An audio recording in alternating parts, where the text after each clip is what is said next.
Okay, we're done talking about fallacies. Now we'll talk about inference to the best explanation. So far we've seen a couple different types of arguments. One is deductive arguments, which we talked about last week. So for these arguments, it's necessarily the case that if the premises are true, then the conclusion is also true. For example, if Spot is a dog, then Spot is an animal. Spot is a dog, therefore Spot is an animal. Also, there are inductive arguments. We said that inductive arguments have this characteristic that if the premises are true, then the conclusion is more likely to be true. So in inductive arguments, the premises don't guarantee that the conclusion is true like deductive arguments do, but they just make the conclusion more likely than they would have been without those premises being true. So example of this would be statistical arguments, arguments saying that this sort of thing happens a lot, so therefore it will happen again. So for example, every day the sun has risen in the morning. So therefore tomorrow the sun will rise in the morning again. Right? It's not going to be dark all day tomorrow. So you appeal to patterns of how things have happened in the past to infer how they'll happen in the future, or patterns of how things generally are to how you think other things are. For example, generally people who are from Canada speak English, therefore Bob, who is from Canada, probably speaks English as well. We haven't really talked much about statistical arguments at all in this class because philosophy doesn't really use statistical arguments very much or at all. So we've basically ignored them. But in the sciences, statistical arguments are quite popular and common, and they appeal to what we can see in empirical facts. But in philosophy, they're very rare. So we haven't really talked about them. Also, arguments by analogy are inductive arguments, and this is an argument form that we talked about 2 weeks ago. Arguments by analogy say, well, this thing has this property, and this other thing is like that first thing, so the other thing has that property. People should take in cars for maintenance, but people's bodies are like cars because they're very complex. So therefore, people should take in their bodies for checkups and maintenance, something like that. And then what we'll talk about now is called inference to the best explanation. Sometimes they're referred to as abductive arguments. So then you'd have deductive arguments, inductive arguments, and abductive arguments. So in inference to the best explanation, these arguments are very much like inductive arguments in that the premises only make the conclusion more likely. But the difference between abductive arguments and inductive arguments is that the inference that's made in abductive arguments is made on basis of explanation. You say that you make this conclusion because it's the best explanation of the facts. It's not always explicit, meaning they don't always say that, oh, this is the best explanation, so therefore you should believe it. Sometimes it's just implicit, meaning they mean that it's the best explanation, but they don't actually say it. But inference to the best explanations appeal to explanation. Either they explicitly appeal to it or they implicitly appeal to explanation, but they use explanation to get the conclusion. Whereas inductive arguments do not appeal to explanation to get to the conclusion. So let's look at the components of inferences to the best explanation. In philosophy, we don't really formulate inferences to the best explanation in terms of premises and conclusions. So I'm not going to make you do that here. But I am going to show you various components that are in inferences to the best explanation. So you know how to roughly sketch such an argument, or roughly make such an argument. So the first component is determining what data needs explaining. So what data, or what something that you know is true, or you think is true, and you need to explain why it is true, or why it's that case. And in philosophy, the data we usually appeal to is some intuition or intuitions about a case or cases. Component 2, we come up with candidate hypotheses. So these are hypotheses that explain what needs explaining. So hypotheses that explain the data that needs explaining. These are candidate hypotheses because these are things that you can consider this. This is a hypothesis that we might consider to explain this. A hypothesis that's not a candidate hypothesis is just a hypothesis that you're not even going to consider because it's so implausible or something like that. It's so unlikely. It's not a candidate. So hypotheses are explanations you'll try to give to explain the data. Then component 3, you'll consider fit with other data. So you take the hypotheses that you had, and you see if those hypotheses fit with other data you have. And that other data you have is usually some other related intuitions, right? The first data is usually some sort of intuitions about a case. The other data is some other related intuitions. And then component 4, you consider theoretical virtues. So theoretical virtues, the most common theoretical virtue is simplicity. Is your hypothesis simple or is it complex? It's better to have simpler theories. More complex theories are thought to be less likely to be true if you take all other things into consideration. This sort of simplicity requirement is often called Occam's razor. There are other theoretical virtues, but they're not as common in philosophy. So fecundity is like, how good does the hypothesis or theory help you generate new ideas? Or integration, how well does that theory do with integrating with newer discoveries or other discoveries or things that we've come to take as true? But the most popular theoretical virtue is simplicity, and that's the one I'll talk about in this class. So here's an example of how you would use these components. So here's a very basic example.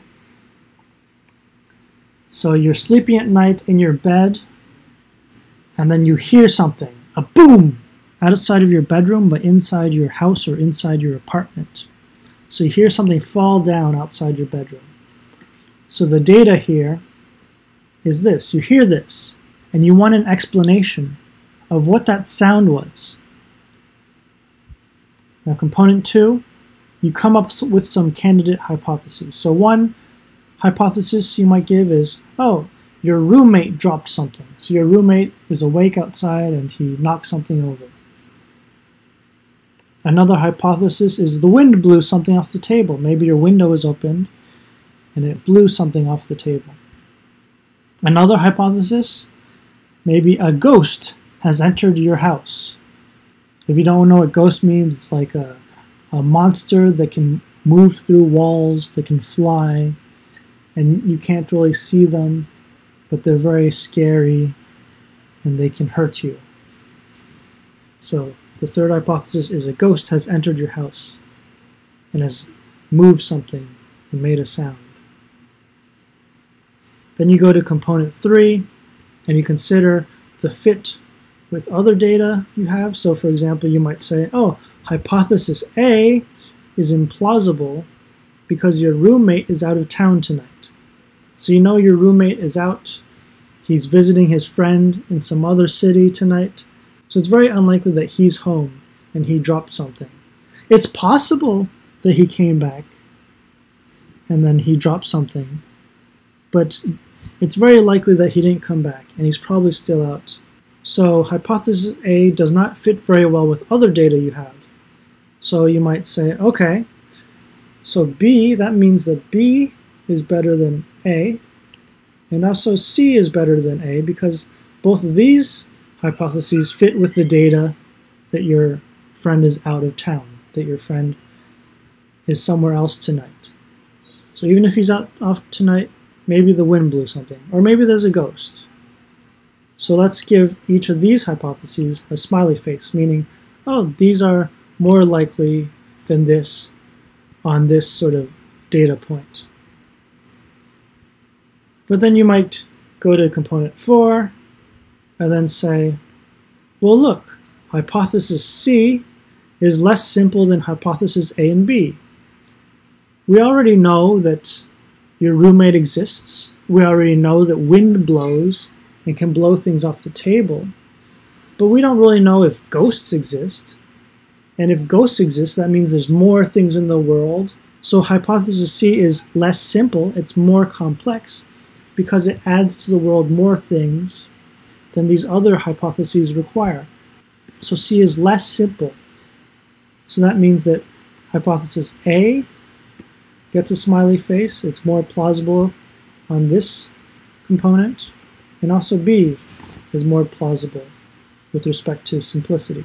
So let's give A a smiley face and B a smiley face. We use these smiley faces to then say, oh look, this one has the most smiley faces, meaning this is the most plausible compared to the others, or it's the best explanation compared to the others. So then we can draw this conclusion that therefore B is the best explanation. Now I've used smiley faces to determine this conclusion. Because B had the most smiley faces compared to the others, B is the best explanation. Right? Of course, smiley faces is not a very precise way of measuring these things. You sort of have to just guess at how much more plausible one hypothesis is to another. You could just, if you wanted to, you could say that because hypothesis C is so much more complex, it requires ghosts to exist, that A and B should get lots of smiley faces, and in which case A and B would become a lot more plausible than C. Yeah, you could do that if you want. That's fine. But I'm just going to put one smiley face for each. Again, because it's not a very precise way of measuring the plausibility of theories. But it's some way of measuring it we can do. By the way, I should mention and warn you guys that when you're writing philosophy papers or any sort of philosophy assignment, you do not talk about happy faces. You don't say that this data point or this fact gives hypothesis B a happy face or gives hypothesis C a happy face. You don't say things like that. Rather, you can say this fact makes hypothesis B more likely or gives hypothesis B a point in its favor. I just didn't want to use a point system like +1 or +2 because I thought that would make it seem too much like a mathematical equation, something that you could really calculate when you can't really calculate it. That's why I use the vaguer happy faces. But make sure you don't talk about happy faces when you're writing papers. You can just say it makes it more plausible or it's a point in the hypothesis favor. So again, we determined what data we needed, then we came up with some hypotheses. Then we considered fit with other data, and we said A doesn't fit with other data. We considered theoretical virtues and said C doesn't, that C is not very virtuous in terms of simplicity, and so we got to the conclusion that B is the best explanation of our data here. At the beginning I said that inferences to the best explanation aren't usually put in premise-conclusion form when we're writing philosophy papers. But you could write it in premise-conclusion form if you wanted to. For example, you could say, premise 1, something fell outside of your bedroom and made a noise. Premise 2, the available hypotheses, the candidate hypotheses for explaining this is A, B, and C. Premise 3, hypothesis A is implausible because of this fact. Premise 4, hypothesis C is less simple than the other hypotheses. Conclusion, therefore B is the best explanation of the data that needs explaining. Therefore hypothesis B is the most likely. Now you could attack this sort of argument in many different ways. You could attack premise 1, the first component, if you want. You might question, did you actually hear something outside your bedroom? You know, it was nighttime and you were sleeping. Maybe the sound was just in your dream. Maybe you just dreamed or dreamt that you heard a sound, so you didn't actually hear a sound, and so you don't actually have data that needs explaining? If so, you couldn't actually conclude that this is the most likely. So you could attack the first component. Or you could attack the second component and say, there's actually another candidate hypothesis that wasn't considered. Maybe another candidate hypothesis is that there's a burglar in your house, or there's a thief in your house. Someone came into your house to steal something. You didn't consider that. And maybe that's an even better hypothesis than the others. Or you could attack component 3 and say, actually, your roommate isn't out of town tonight. He's going out of town next week. You just thought it was tonight. So you were mistaken. He's going out next week, not tonight. Or you might argue that hypothesis B doesn't fit with other data we have because we know that your house is not windy. All your windows are closed and things like that. And so wind just doesn't come into your house.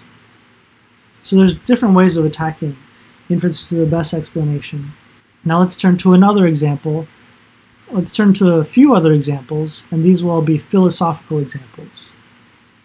And in those, I'll also show you some ways of objecting to inferences to the best explanation that philosophers have taken. Okay, the example we're going to see now is one from metaphysics, a metaphysics example, specifically from the philosophy of mind, or how the mind works, or what it is. So first we determine what data needs explaining. So we have this data. The brain and one's mental states are related. So for example, we know that if you drink a lot of alcohol, you drink too much beer or too much wine, that will affect your brain, and that brain will affect your mental states. Your mental states will be that you are drunk or getting drunk. And we also know that if you damage parts of your brain, then that will damage what sort of mental states you can have. If you damage your brain in a certain way, that will affect whether you can see, or it might change your emotions. So we know there's a strong relation between your brain and your mental states being things like emotions or your thoughts. But now we want an explanation of why they're related. What is it that relates them? So we'll come up with some hypotheses. So one hypothesis that has been given before is dualism. You have a physical brain with physical states and a non-physical mind with non-physical mental states. And another hypothesis is physicalism. Mental properties are physical states. So if you're not familiar with these terms, let me just clarify a bit what these mean. So dualism says you have a physical brain with physical states and a non-physical mind with non-physical mental states. So what does this mean? So here's your head, and here's your brain inside of your head. Right? That brain is a physical thing. It can be touched. It can be sensed using your 5 senses. You can see it. You can touch it. It also has physical states, such as neurons firing, right? So you have these things in your brain that are called neurons, and then they fire, meaning electricity goes through them, right? That happens in your brain continuously. It just keeps firing and firing. But according to dualism, apart from this physical brain, we also have something else, this sort of non-physical mind, or you might call it a soul. Some people call it a soul. And this non-physical mind has non-physical mental states. Mental states such as experiencing a flower, or feeling sad, or thinking about a philosophical problem. And dualists say that there's a strong connection between the physical brain and non-physical mind, such that when your neurons are firing, it allows you to have experience. Having the experience of a flower is correlated with certain neurons firing in your brain. And when the neurons fire in your brain, you'll have a certain experience. Physicalism, on the other hand, says that mental properties are physical states. So again, on this view, you have a physical brain, and again it has physical states, neurons firing, But it also adds that mental states, that the feeling of like experiencing a flower or feeling sad or thinking about philosophy, these are just physical states. Those experiencing flowers is just these neurons firing. Thinking about philosophy is just neurons firing. That's what it is. So going back to our components, so we have these two hypotheses that explain the relationship between the brain and our mental states. Then we go to component 3, and you might say, oh, both hypotheses fit well with the available data. They both make sense of the relationship between the brain and our mental states. But then you might go to component 4 and say, oh, but hypothesis A is less simple than hypothesis B, right? Because hypothesis A has a lot more things in here. You don't just have this physical brain, you also have this non-physical mind. And it's not physical, it's not something you can see or touch. And where does it even exist? Does it exist in your brain, or it just doesn't exist anywhere at all? It's just existing in a different realm or something? And physicalism doesn't have this other stuff in it. It just has your physical brain and your head, which we know already exist. So it's much simpler. So physicalists will say, so that means hypothesis B, physicalism, is more plausible, gets a point in its favor. In this case, we'll give it a happy face. Okay? So since we've gone through our 4 components, and physicalism gets the most happy faces, we conclude that therefore B is the best explanation. Physicalism is the best explanation, and so is the most likely to be true. So that's one way of making an inference to the best explanation in metaphysics.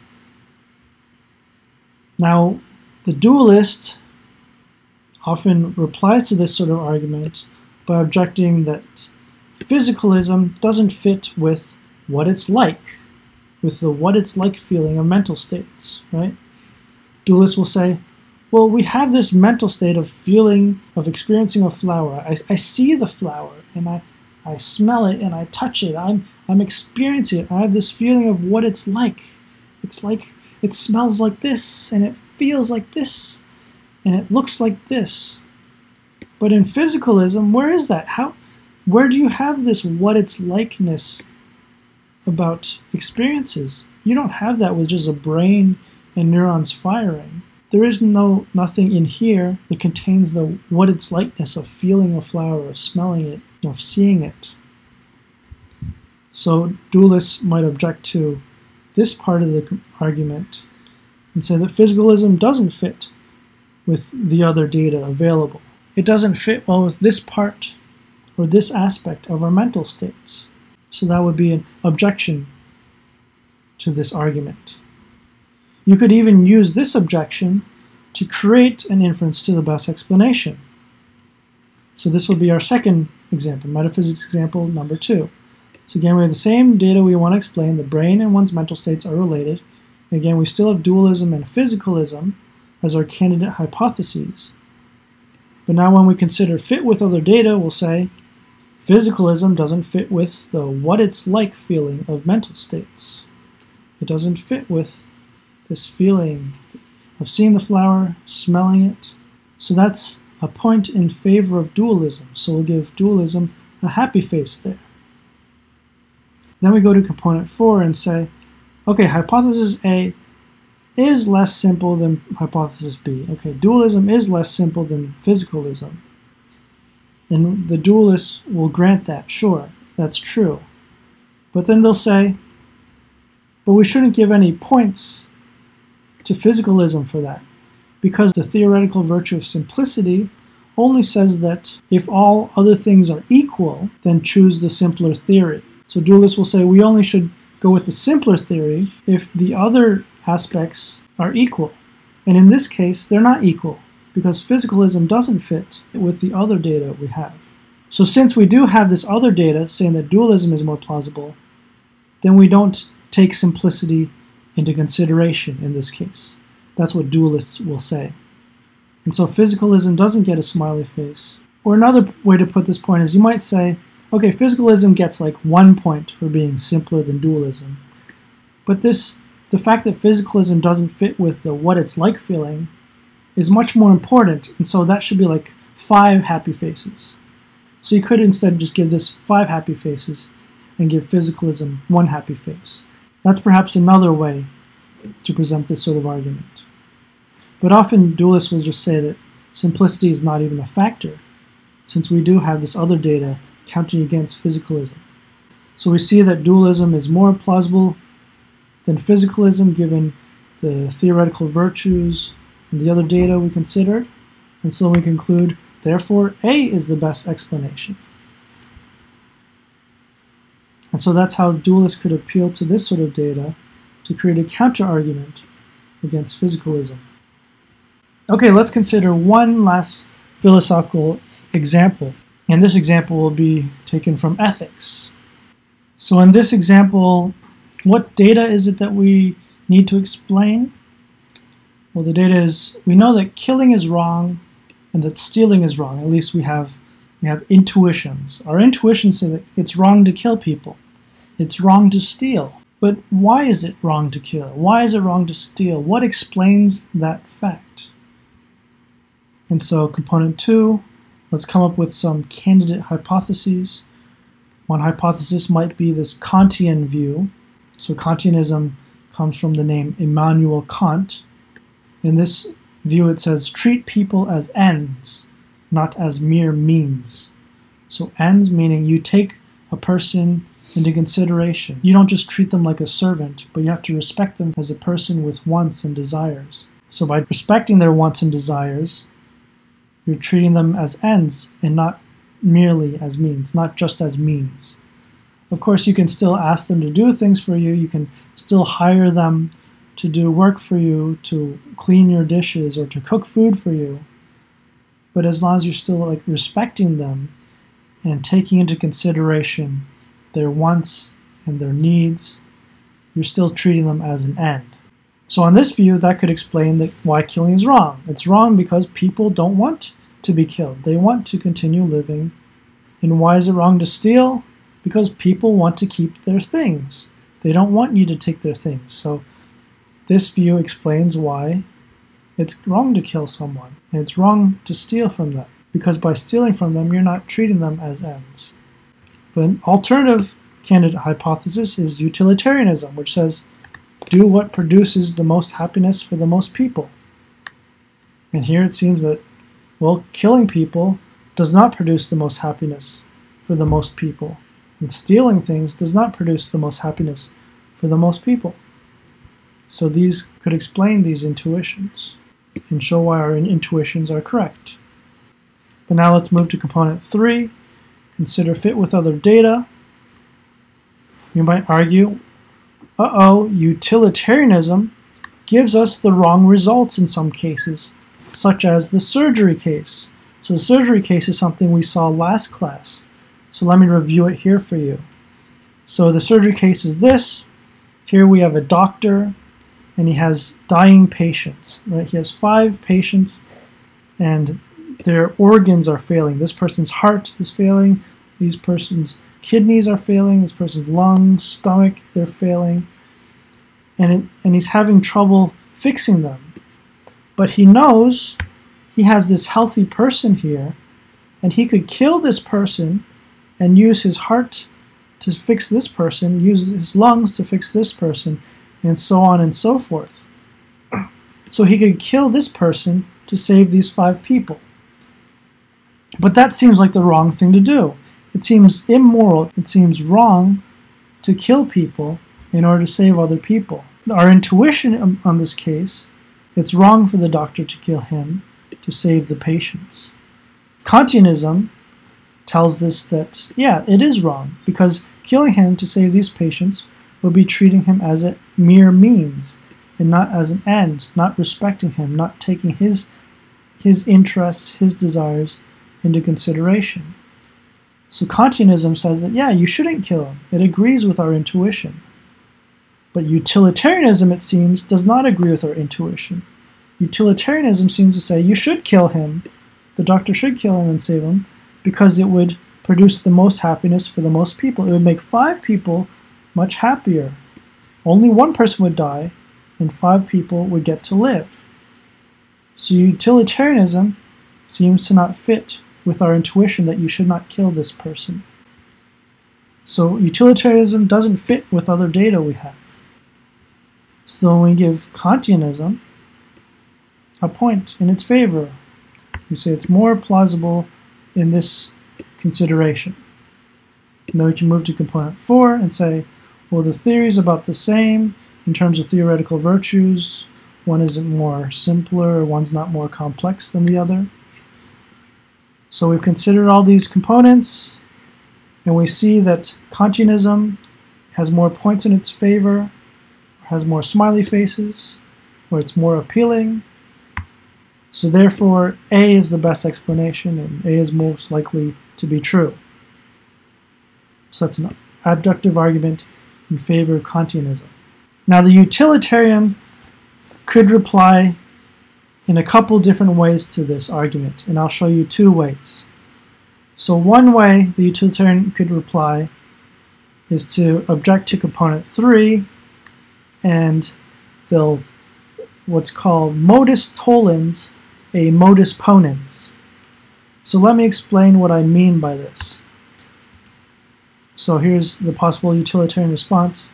So the modus ponens argument would be this. So the Kantian is arguing, premise 1, if it is wrong for the surgeon to kill the healthy person, then utilitarianism is false. This premise is true because utilitarianism implies that the doctor should kill the healthy person to save the 5 people.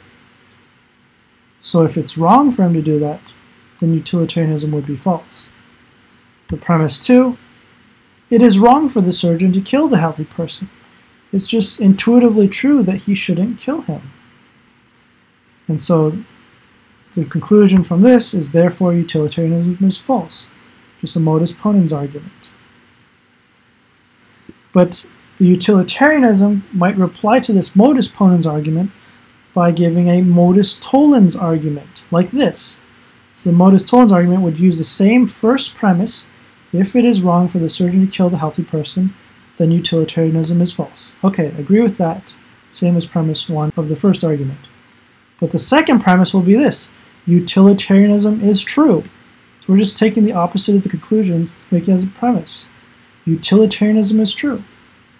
And with these 2, using modus tollens, we get the conclusion, therefore, it is not wrong for the surgeon to kill the healthy person.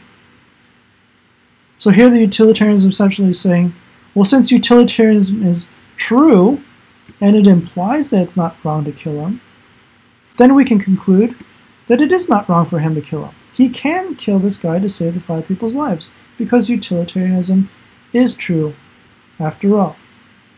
So, right, just to be clear, so the modus ponens argument is saying if P, then not Q, where if P is, it is wrong for the surgeon to kill the healthy person, and not Q is utilitarianism is false. Then it goes from P, conclusion, therefore not Q. Whereas modus tollens argument starts with the same first premise, but it uses the opposite of the conclusion, has Q, concludes not P, but premise 2 is false there. So here we say the utilitarian is modus tollensing the modus ponens argument, where he's giving a modus tollens response to a modus ponens argument. So this is very interesting because it shows that these things are very flexible. There are different ways of looking at the issue.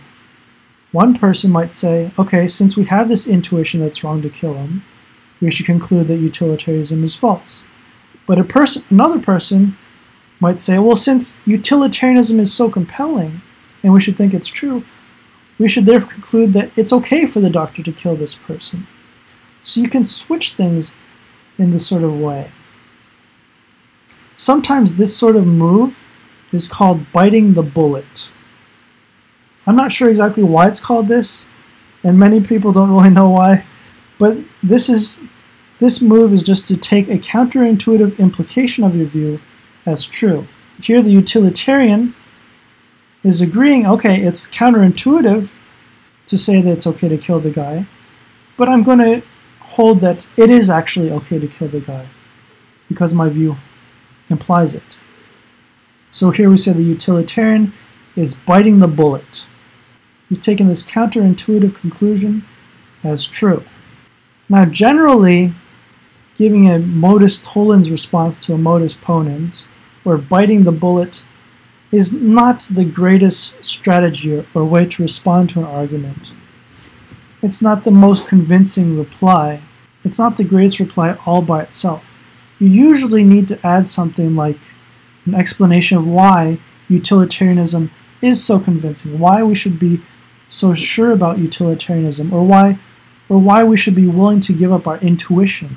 Giving this sort of response usually requires that you also explain why else utilitarianism is so appealing, or why it's better than Kantianism or other competing hypotheses.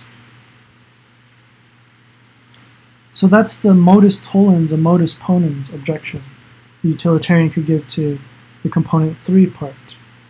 Another objection or reply that the utilitarian could give is to mention a different view, a different hypothesis called rule utilitarianism.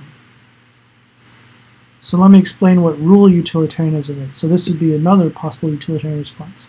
So standard utilitarianism, the sort of utilitarianism we've been looking at, is classified as act utilitarianism. So it says, do what produces the most happiness for the most people. And this sort of view seems to imply that the doctor should kill the healthy person to save the 5 people. But here's another sort of utilitarian view called rule utilitarianism. It says, act according to rules that are most likely to produce the most happiness for the most people. So you don't consider acts on individual bases. No, instead you take general rules like do not kill, do not steal, and then you see whether that general rule is more likely to produce better results or produce the most happiness for the most people. So you don't look at specific acts and see if that will produce better results than other acts. Rather, you look at general rules and see if those rules will produce better results than other rules. So the rule utilitarian might say, well, it's a rule that we should not kill, because that rule is more likely to produce the most happiness for the most people. And if that's the rule we should follow, then this doctor should not kill this guy. So rule utilitarianism does not give us a counterintuitive implication here. No, it preserves our intuition. It can agree that the doctor should not kill the patient. So if we have rule utilitarianism, we can say, well, actually, this argument did not consider all of the good candidate hypotheses, because rule utilitarianism is another good candidate hypothesis. And it doesn't suffer from this problem that utilitarianism or standard utilitarianism suffers from. So because there's this other candidate that is in a way better than utilitarianism, we can't get to this conclusion that the Kantian wants to get to. So these are a couple of different ways the utilitarian might respond to this sort of inference to the best explanation argument by the Kantian.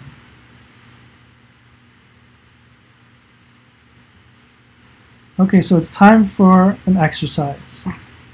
First question, are inferences to the best explanation arguments valid, sound, or neither? Explain your answer. 2. For each of the below arguments, say whether it is deductive, inductive, abductive, or none. None of those.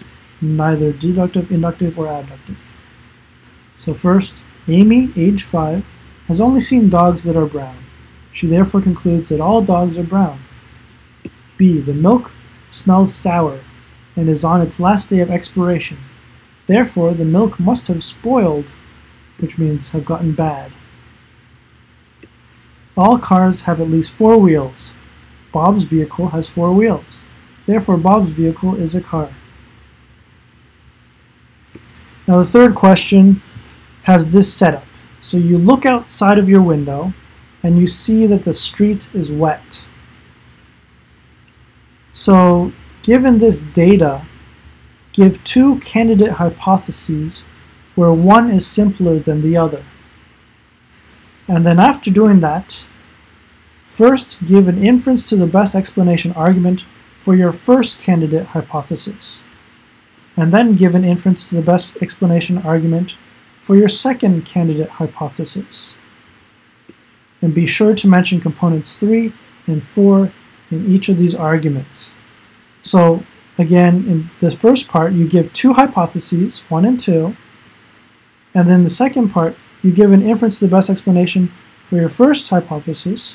You mention components 3 and 4 and how they work in that argument.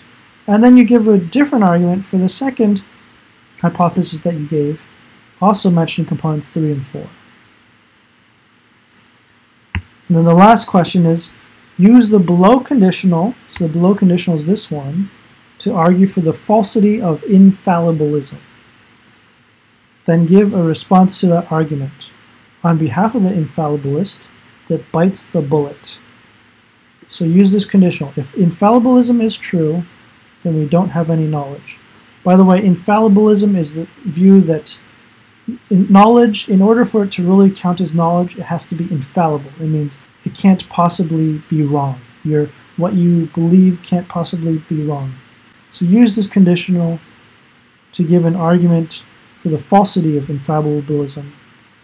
Then give a response to that argument on behalf of the infallibilist that bites the bullet.